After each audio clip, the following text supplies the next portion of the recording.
But I don't think any competent individual would do so because we just don't know. And as I said to you, why does gravity attract? Why doesn't it repel? But you see, we are merely describing what is. And if we see order, if we see logic, that depends on our perspective. And if we have a perspective, the first geologists were largely clergymen and the noblemen. They're the only ones who were free and had the money to travel and look and didn't have to work. Where did this evolutionary theory come from? When we get into evidence, that's what I'm trying to get. What would be the... Well, you have the early geologists, and Lyell was mentioned. Lyell is one, and he was very much set. If you talk about an early person, Lyell came across with the principles of the Great Age, but he held steadfastly to the idea of creation. See? And it is alleged, and I don't know this, it was alleged, even though he worked very closely with Darwin, that it was not until Lyell's later years and nearly at death that he admitted that he could see that there was more that he believed in with Darwin's view than with the Bible. But he came from a religious background. And he and a number of others went into geology to try and prove the Genesis thing. They actually had this in mind, which is not to say they didn't contribute, but it is a bias that would go in. And I'm not at all going to say that there aren't geologists or scientists who want to prove that evolution is right. And they will only report the evidence that supports it. And when they run into problems, such as the young lady who called after we went off the air, and she wanted to know about if all this is working well. How do you explain the anomalous movement of moons in some of the outer planets? We don't explain it. We don't know yet. We do not have a model at present. We probably will. That's the challenge of science, is to continually work at it. And if indeed any of you want to set out to prove some of this wrong, you are going to contribute to a greater understanding of that circle of light. If indeed you keep your personal biases and subjectivity out and work toward simply unraveling a relationship and describing it. I had a question, I had a couple of them, but this one was very, brought this up, but the whole question of dating, several questions came about, you know, the part of the dating of how we know that the Earth is old or young by dating process. In other words, by actually these different dating, carbon-14 you mentioned. Mm-hmm. And someone here says, and I don't know if this is a true statement, that recent published dates of the Grand Canyon gave basement rocks on the bottom of the Grand Canyon dates almost 1 billion years younger than the rocks at the top, and that they were saying how there is not, what causes you to be confident or not confident in the dating mechanisms of today for dating the Earth? Should we, I mean... You don't take one data point. If you remember in sampling or in math, statistical data are worthless unless you have a sufficient cohort of people or a number of points. And when you see these scatter plots, and conclusions are only drawn if you have enough data points. And if you've got, say, 1,000 data points, you're going to find some of these puppies are way off. And if you made your conclusion based on that one, you would be lost. But that's one of the reasons why science thrives on public display of working hypotheses as targets to shoot at. That's how we learn. Because like the blind man and the elephant, we only see our one perspective. And we talk about the universe and the Earth, we're talking about so many different fields. How do you refute the dating?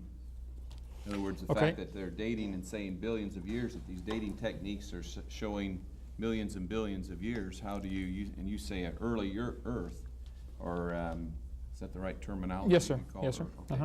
Well, Dr. Hiltman stated earlier that he knew the Earth was billions of years old based on radiometric dating.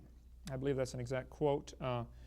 And I need to point out to the audience that the great ages for the Earth was established long before any of the radiometric dating methods were invented.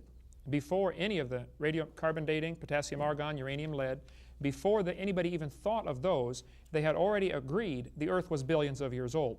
Who were these people who agreed, by the way? Look up anybody in the 18th century, any of the old textbooks, Charles Lyell. Lyell taught the Earth was many thousands of years old. Yes, it did. Based on the geologic column on the order of the strata. On sedimentary records. Sedimentary records. Which are just about as valid as some of the others, and it has improved. And if you look at the age of the Earth when it was projected, and look at the year in which that projection was made, and you put those on a graph, and you will see the closer you come to 1992, the greater the age of the Earth. Oh, and it'll get older, like you said. It'll go to 4.7 billion. And it's just like with pi. We're refining the number out further and further. Well, I would disagree there. I don't think it's refining it. I think they keep adding more time because they come across more problems that they can't solve in a limited time. Lyell said it was 80,000 years old, and the Earth has now grown to 4.7 billion. So it's getting older at the rate of 65 million years per year. What's wrong with it?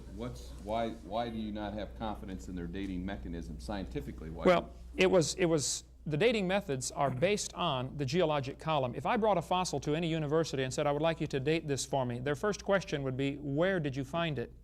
Because they want to establish an approximate range based on the geologic column.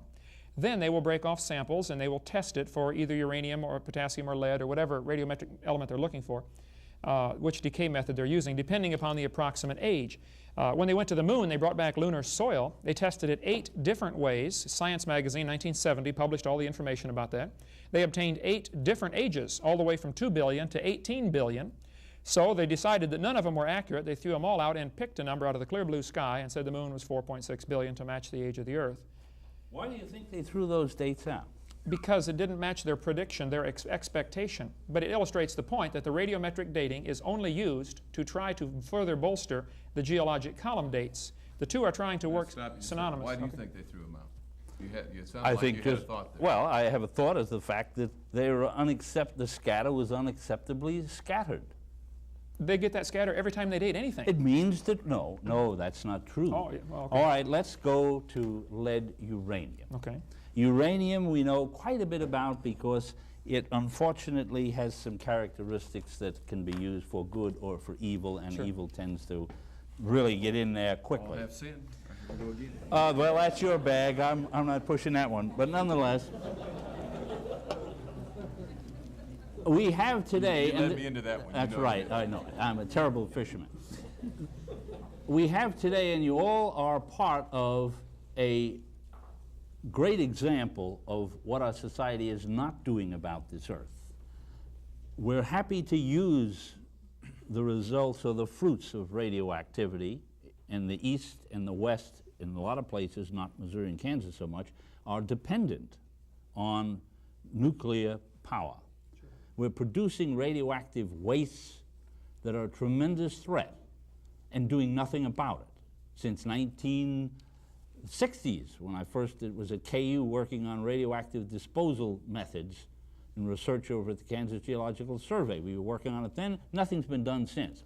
But we do know this, that you can't take radioactive material, uranium or thorium, or even some of the artificial ones, and change it. You can't speed it up or slow it down. You can freeze it, you can zap it with a laser, you can swear at it, you can do whatever you wish, and it continues in its way of